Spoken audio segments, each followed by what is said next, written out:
ఎగిపోయండి పల్లీలు ఎగిపోయాయి కాబట్టి ఇప్పుడు పచ్చిమిర్చి వేసుకుందాం.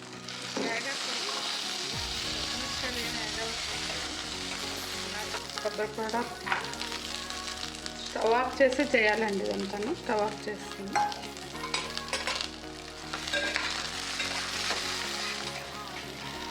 శనగలండి, వేపిన శనగలు ఉంటాయి కదా, అవి పుట్నాల పప్పు వేస్తారు, శనగలు కూడా వేసి చేస్తారు.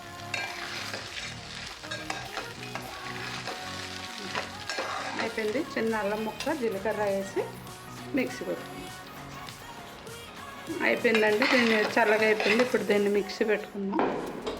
పెట్టుకున్నప్పుడే నిమ్మకాయ వేసుకోవాలండి. నిమ్మకాయని మిక్సీ అయిపోయాక తీసి నిమ్మకాయ పిండుకుందాం. దీన్ని ఇప్పుడు మిక్సీ పట్టుకుందామండి. కాస్త వాటర్ వేసి మిక్సీ పట్టుకుందాం.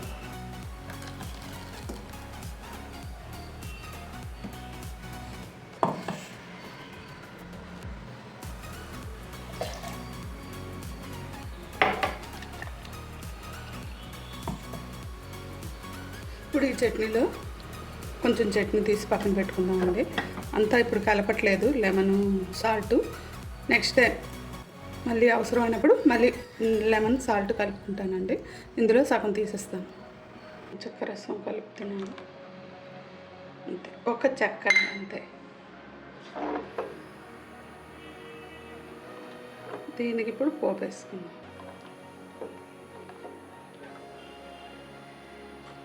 చూడండి, ఇప్పుడు ఇంత పలుచగా చేసుకోవాలి. ఇడ్లీతో చట్నీ కదా, ఇప్పుడు పోపు పెట్టాలి.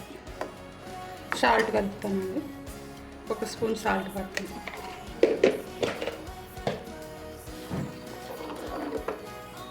పులుపు మనకు ఎంత అవసరమో దాన్ని బట్టి మనం నిమ్మ చెక్కను కలుపుకోవాలండి. చాలామంది ఇలాగే పోపు వేసుకుంటారు, కొంతమందికి పులుపు ఇష్టం, అందుకు పులుపు కలుపుకోవచ్చు, కలుపుకోకపోవచ్చు. నాకైతే పులుపు కలుపుతాను, నిమ్మ చెక్క కలుపుతాను. పోపు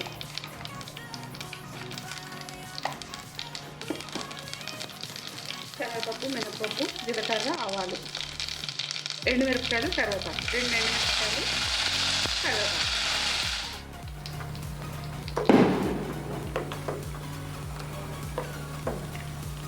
ఇది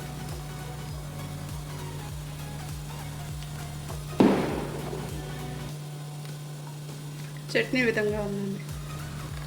ఇడ్లీతో చాలా బాగుంటుంది. అలాగే ఇది పెట్టుకుంటానండి. ఇడ్లీ పెట్టుకుంటాను.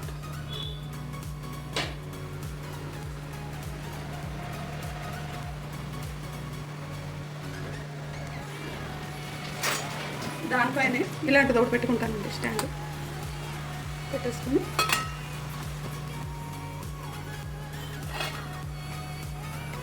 ఇద్దరికి టిఫిన్.